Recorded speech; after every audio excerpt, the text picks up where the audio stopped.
ഖുർആൻ ആസ്വാദനം രണ്ടാം അധ്യായം സൂറത്തുൽ ബഖറ അഞ്ചാമത്തെ ആയത്ത്. أولئك على هدى من ربهم وأولئك هم المفلحون. أولئك على هدى من ربهم وأولئك هم المفلحون. ഉലൈക എന്നത് മദ് മുത്തസിലാണ്. ഇത് നമ്മൾ എന്തായാലും നീട്ടേണ്ട ഒരു മദ്ദാണ്. 4-5 ഹർക്കത്തിൻ്റെ അളവിൽ ഉലൈക എന്ന് നീട്ടാം.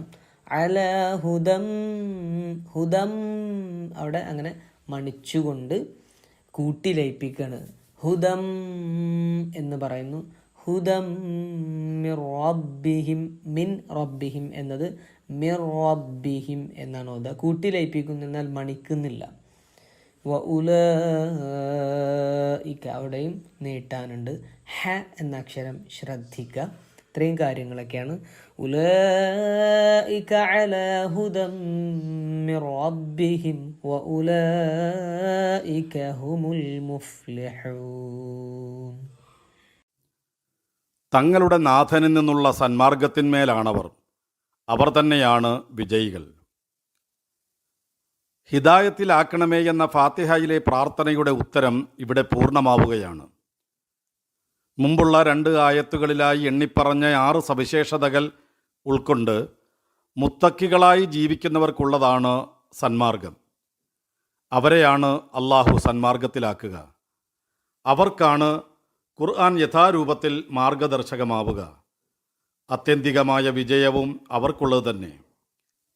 2 തരം ഹിദായത്തുകളാണുള്ളതെന്ന് ഖുർആൻ പദശാസ്ത്രജ്ഞനായ ഇമാം റായിബ് അൽ ഇസ്ഫഹാനി തൻ്റെ അൽ മുഫറദാത്തിൽ പറയുന്നുണ്ട്.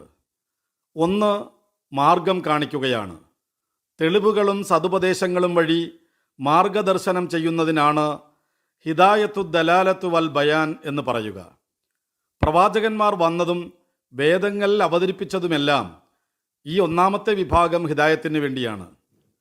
മാർഗദർശികളായ പ്രവാചകന്മാരെ എല്ലാ സമൂഹങ്ങളിലേക്കും നിയോഗിച്ചിട്ടുണ്ടെന്ന് ഖുർആൻ 13-ാം അധ്യായത്തിൽ 7-ാം സൂക്തത്തിലൂടെ തന്നെ വ്യക്തമാക്കിയിട്ടുണ്ട്. അവരിൽ അന്തിമനാണ് മുഹമ്മദ് നബി സല്ലല്ലാഹു അലൈഹി വസല്ലം. അദ്ദേഹം മനുഷ്യരെ മൊത്തത്തിൽ നേർമാർഗത്തിലേക്ക് നയിക്കാൻ വേണ്ടി നിയോഗിക്കപ്പെട്ടവനാണ്. നേർമാർഗത്തിലേക്ക് തന്നെയാണ് താങ്കൾ വഴി കാണിക്കുന്നത് എന്ന് പ്രവാചകനെ അഭിസംബോധന ചെയ്തുകൊണ്ട് അള്ളാഹു പറയുന്നുണ്ട്. 42-ാം അധ്യായത്തിൽ 52-ാം സൂക്തം. തൗറാത്ത് മൂസാ നബിയുടെ സമുദായത്തിനും 5-ാം അധ്യായം 44-ാമത് സൂക്തം. ഇഞ്ചീൽ ഈസാ നബിയുടെ സമുദായത്തിനും 5-ാം അധ്യായം 46-ാമത് സൂക്തം. പരിശുദ്ധ ഖുർആൻ മനുഷ്യർക്ക് മൊത്തത്തിലുമുള്ള 2-ാം അധ്യായം 185-ാമത് സൂക്തത്തിലൂടെ മാർഗദർശകമാണെന്ന് പറഞ്ഞത് അവയെല്ലാം നിർവഹിക്കുന്ന ദൗത്യം ഹിദായത്തുൽ ബയാനാണെന്ന് വ്യക്തമാക്കുന്നതിന് വേണ്ടിയാണ്. അന്തിമ പ്രവാചകനിലൂടെ അവതീർണമായ മാർഗദർശക വെളിപാട് എന്ന നിലയിൽ മനുഷ്യർക്കെല്ലാം ശരിയായ ആദർശവും കളങ്കമില്ലാത്ത ജീവിത രീതിയും എന്താണെന്ന് വ്യക്തമാക്കി കൊടുക്കുന്നുണ്ട് ഖുർആൻ. ഖുർആനിൻ്റെ പ്രധാനപ്പെട്ട ഒരു ദൗത്യം അതുതന്നെയാണ്. ഹിദായത്തിൻ്റെ 2ാമത്തെ നിർവചനം ലക്ഷ്യത്തിലേക്ക് ശാന്തമായും അനുകമ്പയോടെയും നയിക്കുകയാണ്. ലക്ഷ്യത്തിലേക്ക് നയിക്കുകയെന്ന ഹിദായത്തു തൗഫീഖ് അള്ളാഹുവിൻ്റേതാണ്. അള്ളാഹു നേർമാർഗത്തിലാക്കുന്നവരാരോ അവരാണ് സന്മാർഗത്തിലായവർ. അവൻ ആരെയെങ്കിലും ദുർമാർഗത്തിലാക്കിയാൽ അവർക്ക് വഴി കാണിക്കാൻ കഴിയുന്ന സഹായികളെ ഒന്നും കാണാൻ നിനക്കാവില്ല. 18-ാം അധ്യായം 17-ാമത് സൂക്തത്തിലൂടെ പറഞ്ഞത് ഈ 2ാമത്തെ തരം ഹിദായത്തിനെ കുറിച്ചാണ്. അവരെ നേർവഴിയിലാക്കേണ്ടത് താങ്കളല്ല, അള്ളാഹുവാണ് അവൻ നിശ്ചയിക്കുന്നവരെ നേർവഴിയിലാക്കുക. 2-ാം അധ്യായത്തിലെ 272-ാമത് വചനം എന്ന് പ്രവാചകനെ അഭിസംബോധന ചെയ്തുകൊണ്ട് ഖുർആൻ പറയുമ്പോൾ ഹിദായത്തു തൗഫീഖിൽ പ്രവാചകന് പോലും ഓഹരി ഒന്നുമില്ല എന്ന യാഥാർത്ഥ്യമാണ് മനസ്സിലാവുന്നത്. താൻ സ്നേഹിക്കുന്നവരിൽ ചിലർ സത്യമാർഗത്തിലെത്തിയിരുന്നെങ്കിൽ എന്ന പ്രവാചകൻ്റെ ആഗ്രഹത്തോടുള്ള പടച്ചവൻ്റെ പ്രതികരണത്തിൽ നിന്ന് ഇക്കാര്യം ഒന്നുകൂടി കൃത്യമായി മനസ്സിലാകുന്നുണ്ട്. താങ്കൾ ഇച്ഛിക്കുന്നവരെ നേർവഴിയിലാക്കാൻ താങ്കൾക്ക് കഴിയില്ല. 28-ാം അധ്യായത്തിലെ 56-ാമത് സൂക്തം. പടച്ചവനാണ് ഹാദി, ആത്യന്തികമായ മാർഗദർശി. രണ്ടു തരം ഹിദായത്തുക്കളും സംഗമിക്കുകയാണ് ഖുർആനിൽ. മനുഷ്യർക്കെല്ലാമുള്ള മാർഗദർശക ഗ്രന്ഥമാണ് ഖുർആൻ. മനുഷ്യർക്കെല്ലാമുള്ള ഹുദ ആയി ഖുർആൻ തന്നെ സ്വയം പരിചയപ്പെടുത്തുന്നുണ്ട് 2-ാം അധ്യായത്തിലെ 185-ാം വചനത്തിലൂടെ. അന്ധവിശ്വാസങ്ങളുടെയും അനാചാരങ്ങളുടെയും ഇരുളുകളിൽ കഴിയുന്നവരെ ദിവ്യപ്രകാശത്തിലേക്ക് നയിക്കുന്നതിന് വേണ്ടി അവതരിപ്പിക്കപ്പെട്ട ഗ്രന്ഥമാണത്. ജനങ്ങളെ അവരുടെ നാഥൻ്റെ അനുമതിയോടെ ഇരുളുകളിൽ നിന്ന് വെളിച്ചത്തിലേക്ക് കൊണ്ടുവരാനായി താങ്കൾക്ക് അവതീർണമായ ഗ്രന്ഥം. 14-ാം അധ്യായം 2-ാം വചനം. എന്നാണ് മുഹമ്മദ് നബി സല്ലല്ലാഹു അലൈഹി വസല്ലമയോട് ഖുർആൻ പറയുന്നത്. വേദഗ്രന്ഥം എന്ന നിലയിലുള്ള ഖുർആനിൻ്റെ ഒന്നാമത്തെ ദൗത്യമാണത്. അതോടൊപ്പം തന്നെ മുത്തക്കികളെ പ്രത്യേകമായി അള്ളാഹു ഖുർആനിലൂടെ അവരുടെ ലക്ഷ്യമായ വിജയത്തിലേക്ക് നയിക്കുകയും ചെയ്യുന്നു. ഖുർആൻ അവരുടെ വഴികാട്ടി മാത്രം, നയിക്കുന്നത് അള്ളാഹുവാണ്. ഇഹലോകത്തും പരലോകത്തുമുള്ള വിജയം മുത്തക്കികൾക്കുള്ളതാണ്. അധികാരമോ സമ്പത്തോ സൗന്ദര്യമോ സ്ഥാനമാനങ്ങളോ ഒന്നുമല്ല ഇഹലോകത്തെ വിജയം. സംതൃപ്തമായ മനസ്സാണ്. മുത്തക്കികൾക്ക് ഈ ലോകത്ത് നിന്ന് ലഭിക്കുന്ന ഏറ്റവും വലിയ സമ്പത്താണത്. തങ്ങൾ അള്ളാഹുവിൻ്റെ മാർഗത്തിലും അള്ളാഹു തങ്ങളുടെ സംരക്ഷകനുമാവുമ്പോൾ ലഭിക്കുന്ന മനസ്സംതൃപ്തി. അതേക്കുറിച്ച് ദൈവദൂതർ പറഞ്ഞത് ഇങ്ങനെയാണ്: സമ്പത്ത് ഹൃദയത്തിലാണ്, ദാരിദ്ര്യവും ഹൃദയത്തിലാണ്. ലോകത്ത് എന്തു തന്നെ സംഭവിച്ചാലും ഹൃദയം സമ്പന്നമായവനെ അതൊന്നും തന്നെ ബാധിക്കുകയില്ല.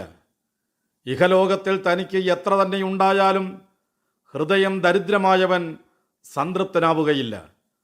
സ്വന്തത്തിൻ്റെ അത്യാഗ്രഹമല്ലാതെ അവനെ അപായപ്പെടുത്തുന്നില്ല തീർച്ച. അബൂദറിൽ നിന്ന് അൽ മുഅജ്ജമുൽ കബീറിൽ സ്വഹീഹായ സനദോടെ നിവേദനം ചെയ്തത്. ഖുർആൻ മുത്തക്കികളെ ആത്യന്തികമായി നയിക്കുന്നത് മരണാനന്തര ജീവിതത്തിലെ വിജയത്തിലേക്കാണ്. അള്ളാഹുവിൻ്റെ തൃപ്തിക്ക് പാത്രമായവർക്ക് ലഭിക്കുന്ന സ്വർഗപ്രവേശം തന്നെയാണ് ആ വിജയം, യഥാർത്ഥ വിജയം.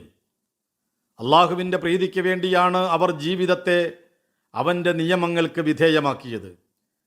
ദൈവപ്രീതിയുടെ പ്രകാശനം നടക്കുന്ന വേദിയാണ് മരണാനന്തര ജീവിതം. സ്വർഗത്തിലാവുക എന്നതാണ് വിജയം. നരകത്തിൽ നിന്ന് രക്ഷപ്പെടുകയും സ്വർഗത്തിലാവുകയും ചെയ്യുന്നവരാണ് യഥാർത്ഥ വിജയികൾ. 3-ാം അധ്യായത്തിൽ 185-ാമത് സൂക്തത്തിലൂടെ ഖുർആൻ തന്നെ പഠിപ്പിക്കുന്നുണ്ട്. ആ വിജയമാണ് മുത്തക്കികൾ ആഗ്രഹിക്കുന്നത്. അവരുടെ ജീവിതം മുഴുവൻ അതിനുവേണ്ടി തന്നെ. എന്തിനായിരിക്കും അവർ സന്മാർഗത്തിലാണ് എന്ന കേവല പ്രയോഗത്തിന് പകരം അവർ സന്മാർഗത്തിന്മേലാണ് എന്ന് ഖുർആൻ പ്രയോഗിച്ചത്? അതിന്മേൽ എന്ന് സൂചിപ്പിക്കാൻ വേണ്ടി ഖുർആൻ പ്രയോഗിച്ച അല ഇവിടെ മുത്തക്കികളുടെ ഉയർച്ചയെ ദ്യോതിപ്പിക്കുന്നു. അവർ ഹുദയിൽ ചെന്നുപെട്ടതല്ല, ബോധ്യത്തോടെ ഹുദ സ്വീകരിച്ചതാണ് എന്നും അതിൽ സംശയലേശമന്യേ തലമുയർത്തി നിൽക്കുന്നവരാണെന്നും ഈ പ്രയോഗം വ്യക്തമാക്കുന്നു. ആശയങ്ങൾ കൃത്യമായി പ്രയോഗിക്കുന്ന ഖുർആനിൻ്റെ മനോഹാരിതയാണ് ഇവിടെ നമുക്ക് കാണാൻ കഴിയുന്നത്. എന്തിനാണ് ഈ വചനത്തിൽ അവർ എന്ന് 2 തവണ ആവർത്തിച്ചത്? തങ്ങളുടെ നാഥനിൽ നിന്നുള്ള സന്മാർഗത്തിലുള്ള അവരാണ് വിജയികൾ എന്ന് ചുരുക്കി പറഞ്ഞാൽ തന്നെ ഈ ആയത്തിൻ്റെ ആശയം ലഭിക്കുകയില്ലേ?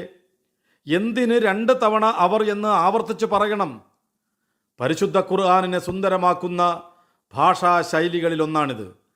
തങ്ങളുടെ നാഥനിൽ നിന്നുള്ള സന്മാർഗത്തിലാണവർ എന്ന ആദ്യത്തെ വചനഖണ്ഡം അവരുടെ സ്ഥാനം പ്രത്യേകം എടുത്തു കാണിക്കുമ്പോൾ അവർ തന്നെയാണ് വിജയികൾ എന്ന 2ാമത്തെ ഖണ്ഡം അവർക്ക് ലഭിക്കാനുള്ള വിജയത്തെ പ്രത്യേകമായി ശാക്തീകരിച്ച് പ്രകടിപ്പിക്കുന്നു. ഹിദായത്തും ഫലാഹും മുത്തക്കികൾക്ക് ഉറപ്പാണെന്ന വസ്തുത ശക്തമായി പ്രകടിപ്പിക്കുകയാണിവിടെ. മുത്തക്കികളുടെ എടുത്തു പറഞ്ഞ 6 സവിശേഷതകളുള്ളവർക്ക് മാത്രമാണ് സന്മാർഗവും വിജയവും നേടാൻ കഴിയുകയെന്നും ഈ ആവർത്തനം സൂചിപ്പിക്കുന്നു. ഖുർആൻ 2-ാമത്തെ അധ്യായത്തിലെ ആദ്യത്തെ 5 ആയത്തുകൾ ഉൾക്കൊള്ളുന്ന അതിലെ ഒന്നാമത്തെ ആശയക്കൂട്ടം ഈ വചനത്തോടെ അവസാനിക്കുകയാണ്. ഖുർആൻ മാർഗദർശകമായി തീരുന്ന മുത്തക്കികളെക്കുറിച്ച് പ്രതിപാദിക്കുന്ന ഈ വചനക്കൂട്ടം ആരംഭിച്ചത് ഹിദായത്തിനെക്കുറിച്ച് പറഞ്ഞുകൊണ്ട് അവസാനിക്കുന്നതും ഹിദായത്തിനെക്കുറിച്ച് പരാമർശിച്ചുകൊണ്ട് തന്നെ. മുത്തക്കികൾക്കുള്ള ഹുദയായ കിതാബിലൂടെ ജീവിച്ചാൽ റബ്ബിൽ നിന്നുള്ള ഹുദയും അതിൻ്റെ സ്വാഭാവികതയായ വിജയവുമുണ്ടാകുമെന്ന പാഠം നൽകുന്നതാണ് ഈ പഞ്ചവചനക്കൂട്ടം. ഹുദായുടെ ചക്രത്തിനകത്താണ് ഈ വചനക്കൂട്ടത്തെ അള്ളാഹു വിന്യസിച്ചിരിക്കുന്നത്. ഹുദയിൽ നിന്ന് തുടങ്ങി ഹുദയിൽ അവസാനിക്കുന്ന പഞ്ചവചനക്കൂട്ടം. ഇതേപോലെയുള്ള ചാക്രിക വചനങ്ങൾ ഖുർആനിൻ്റെ മനോഹാരിത വർദ്ധിപ്പിക്കുന്നു. ഖുർആനിനെ അദ്വിതീയവും അനുകരിക്കാനാവാത്തതുമാക്കുന്ന നിരവധി സവിശേഷതകളിലൊന്നാണിത്.